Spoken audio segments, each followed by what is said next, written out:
Bonjour à tous, aujourd'hui est la première émission de 2013 de notre chaîne Médico TV traitant chaque dimanche d'un médicament plus ou moins connu du public.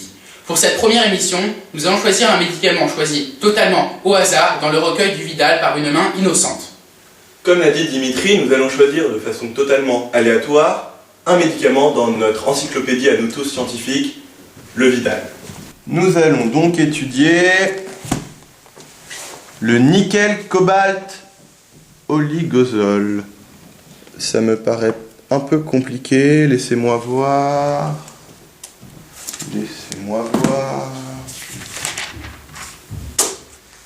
L'aspirine. Ah, très bon choix. Ça me paraît beaucoup mieux. Oui. Quel bon choix Thibaut. En plus, l'aspirine est un médicament l'un des plus utilisés par les Français en 2012. Oui, mais d'où vient l'aspirine? Et pourquoi aujourd'hui a-t-il une si grande importance? Écoutez, comme vous le savez, l'aspirine ne pousse pas dans les arbres. Il faut donc le synthétiser à partir d'un précurseur contenu dans l'écorce de saule et déjà connu dans l'Antiquité. Nous avons donc décidé, Jacques, Dimitri, Thibaut et moi-même, de nous rendre dans mon laboratoire pour synthétiser l'aspirine, du moins son principe actif.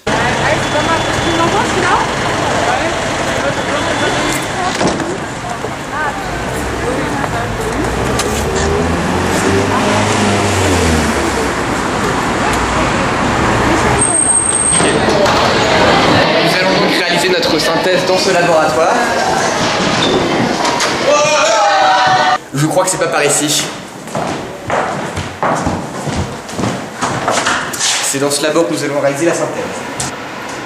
Bienvenue dans mon laboratoire, j'ai ici tout le matériel nécessaire pour réaliser la synthèse. C'est parti! On commence par ajouter 5 g d'acide salicylique. Qu'on verse ensuite dans notre ballon. On ajoute ensuite 7 ml d'acide acétique ou acide éthanoïque.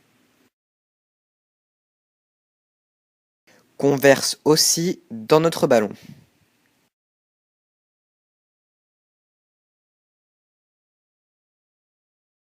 On ajoute ensuite quelques gouttes d'acide sulfurique qui va jouer le rôle de catalyseur, c'est-à-dire qui va accélérer notre réaction.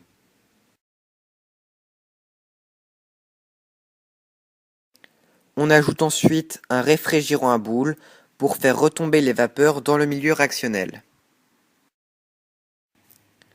On ajoute un barreau aimanté dans notre ballon et on commence le bain-marie de notre ballon à 50 degrés. On laisse donc le ballon chauffer au bain-marie pendant une vingtaine de minutes.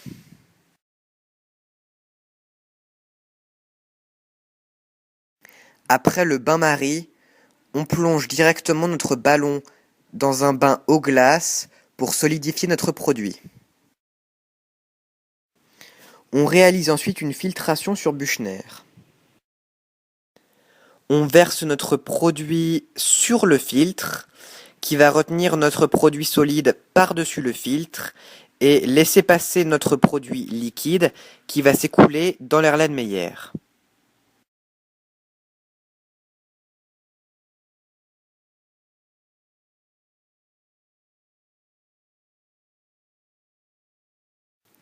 Ainsi, on récupère notre produit solidifié, il reste maintenant à le purifier.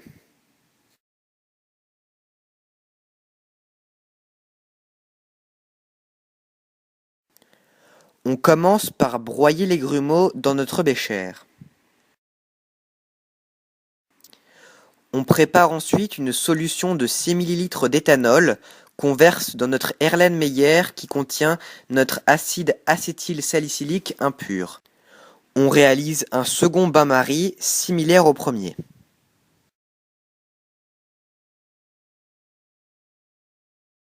De même, à la fin du bain-marie, on plonge directement notre ballon dans un bain eau glace pour solidifier le produit. On réalise une seconde filtration sur Büchner pour obtenir notre acide acétylsalicylique, cette fois pur, c'est-à-dire notre aspirine. Pour vérifier que notre aspirine est semblable à celle du commerce, nous allons réaliser une chromatographie. Nous allons donc, pour la chromatographie, comparer notre acide acétylsalicylique, de l'aspirine du commerce et l'acide salicylique. Pour préparer notre éluant, on prépare une solution de 6 ml de cyclohexane, 2 ml d'acétate d'éthyle et 2 ml d'acide acétique. On laisse notre plaquette de chromatographie trempée dans l'éluant sous la hotte. Notre chromatographie s'effectue.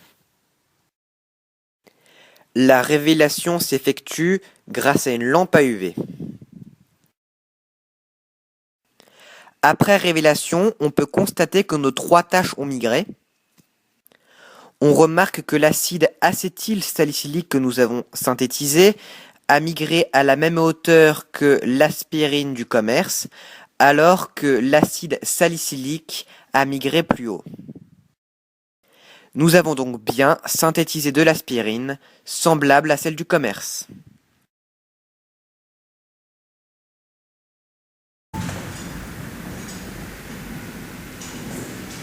Donc, pour bien comprendre le mécanisme de la synthèse, notre atome d'oxygène de notre acide salicylique va mettre un électron en commun avec notre atome de carbone de l'acide acétique.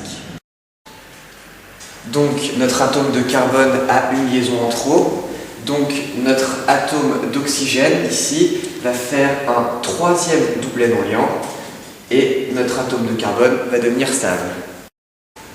Notre groupe hydroxyle va donc être attiré par cet atome d'hydrogène et donc la liaison qu'il avait auparavant avec le C va donc être désormais une liaison avec notre atome d'hydrogène.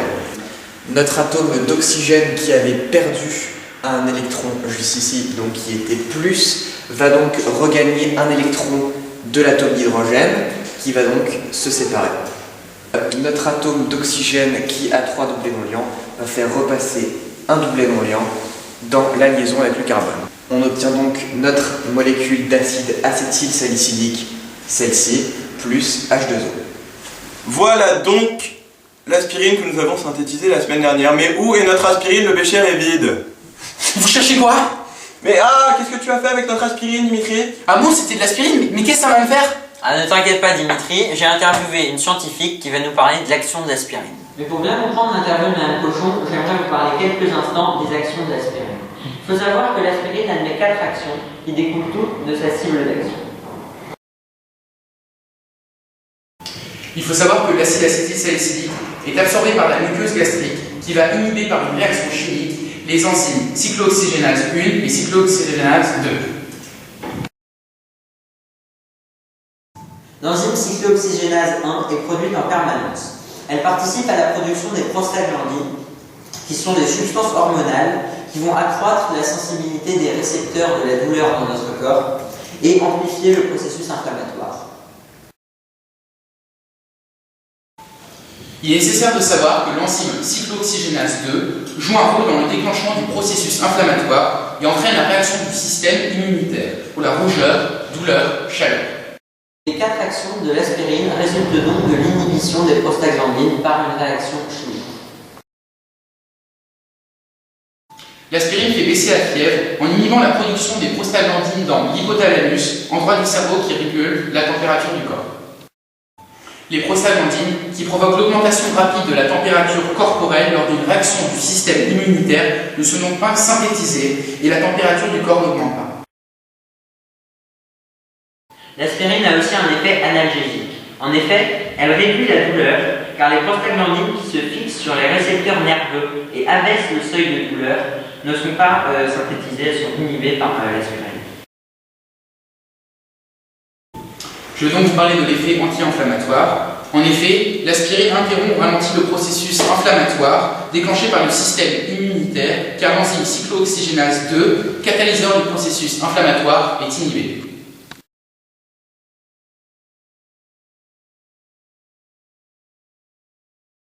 Mais l'aspirine est aussi un anti-agrégant plaquettaire, c'est-à-dire qu'elle fluidifie le sang en empêchant la coagulation des plaquettes. En effet, l'enzyme cyclooxygénase 1 est aussi responsable de la synthèse du thromboxane, qui est une substance hormonale qui va favoriser la coagulation des plaquettes. Ainsi, en inhibant l'enzyme cyclooxygénase 2, l'acide acétylsalicylique empêche pour toute la durée de vie d'une plaquette, d'environ 1 semaine, la formation de caillots sanguins et donc la coagulation des plaquettes. Mais les 3 premières actions répondent aux mêmes symptômes et à l'usage historique de l'aspirine, alors que la fonction anticoagulant a été découverte récemment. Merci donc à mon assistant pour son aide. J'espère que vous avez bien compris comment agit l'aspirine. Merci Jacques, c'était très intéressant. Mais je vous pose une question. J'ai dans ma main 3 aspirines qui diffèrent par leur forme. Et en plus, regarde dans le Vidal. Il y a au moins une dizaine d'aspirines différentes. Mais regarde, en plus, il y a des dosages différents, il y a 500 mg et 1000 mg. Bonne question, mais Madame Pochon nous a expliqué tout ça. Bonjour Madame Pochon, on est très heureux de vous rencontrer ici. Merci beaucoup de nous accorder cette interview. Est-ce que vous pourrez tout d'abord vous présenter? Oui, bonjour Monsieur Boitreau. Je suis donc Marie-Laure Pochon. J'ai été à nombreuses reprises présidente de laboratoires pharmaceutiques en France, puis plus récemment présidente monde d'un laboratoire qui s'appelle Lundbeck et présidente des opérations commerciales donc sur le monde entier. Oui, donc nous avons effectué un travail sur l'aspirine. On a vu qu'il avait des actions dans des domaines très différents. Est-ce qu'il y a beaucoup de médicaments qui sont dans ce cas-là? L'aspirine est un médicament assez emblématique. C'est le premier médicament réellement étudié dans le monde, je pense que vous le savez. Et c'est vrai que c'est un médicament qui apparaît à la fois très simple, parce que l'aspirine, tout le monde en prend et on sait que c'est un médicament efficace, mais aussi extrêmement complexe. Et en effet, il y a 4 modes d'action à l'aspirine, très étudiés. Et l'aspirine, et comme beaucoup de médicaments, il y a en effet différentes actions thérapeutiques, comme beaucoup de médicaments. D'accord, alors on a vu que l'aspirine, les différentes aspirines avaient des différents dosages. En quoi est-ce que ça influe sur les actions du médicament? En fait, l'effet thérapeutique de l'aspirine est tout à fait variable en fonction des dosages. Au dosage les plus faibles, c'est un très bon anticoagulant, assez puissant.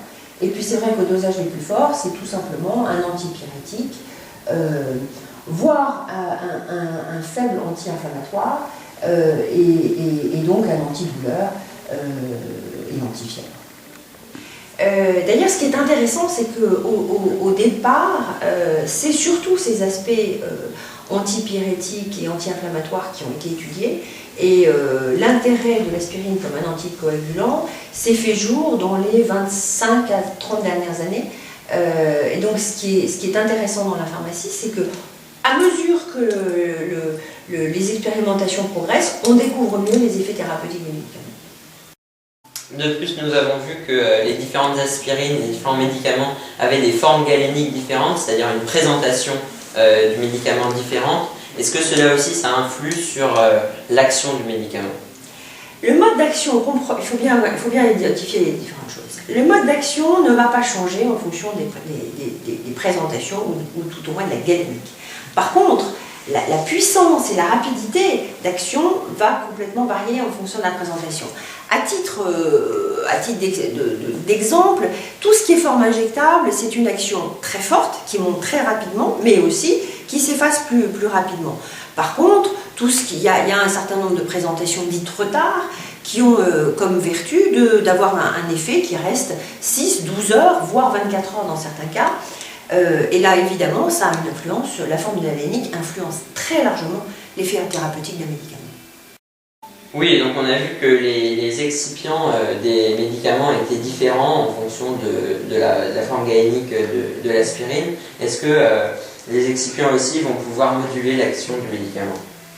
Alors, il y a globalement 2 types d'excipients. Il y a des excipients qui n'ont aucun effet thérapeutique, qui sont là simplement pour faire en sorte que le médicament se présente sous la forme attendue.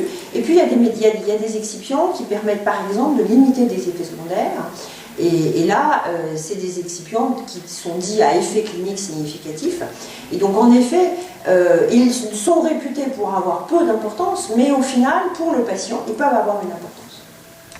Vous nous parlez d'effets secondaires. Alors, est-ce que l'aspirine, dans certains cas, peut avoir des effets négatifs sur le corps et être dangereuse pour l'organisme? L'aspirine, c'est avant tout un médicament. Les médicaments sont des produits qui soignent, mais sont aussi des médicaments, sont aussi des produits qui, à haute dose et en dehors des indications, peuvent être nocifs, peuvent tuer. Et l'aspirine fait partie des médicaments, et c'est sûr que si tu prends demain 10 grammes d'aspirine, ce qui est un peu plus que 3 fois la dose maximum, eh bien tu mets ta vie en danger. Merci Madame Pochon, c'était très intéressant. Nous avons donc vu que l'aspirine, comme tout médicament, a diverses actions sur le corps qui dépendent de son dosage, mais aussi de sa forme galénique et parfois des excipients du médicament. Malgré ses effets secondaires, l'aspirine reste un des médicaments les plus utilisés dans le monde et on retiendra qu'elle a sauvé des millions de vies depuis son utilisation. Tu vois Dimitri, grâce à cette interview réalisée bénévolement et avec un immense plaisir par Madame Pochon, nous avons pu apprendre que tu ne risquais rien. Tu n'as pas pris une assez grande quantité pour qu'il y ait des effets secondaires. Ouf, mais je ne recommencerai pas. Merci de nous avoir suivis pour cette toute première de l'année 2013. Nous savons maintenant d'où vient l'aspirine, Comment il agit? Et nous espérons vous retrouver la semaine prochaine, même jour, même heure, Pour une nouvelle émission. Coupé. Eh les amis, à propos j'ai une blague. Monsieur et Madame Marine ont une fille, comment s'appelle-t-elle? Marine? Elisabeth? Ou Juliette. Mais non, Aspi, parce que aspirine. Oh là là là là là. On va y aller, hein. Oh là là, Ouais les gars. t'es vraiment pas drôle. C'était pitoyable, Hugo.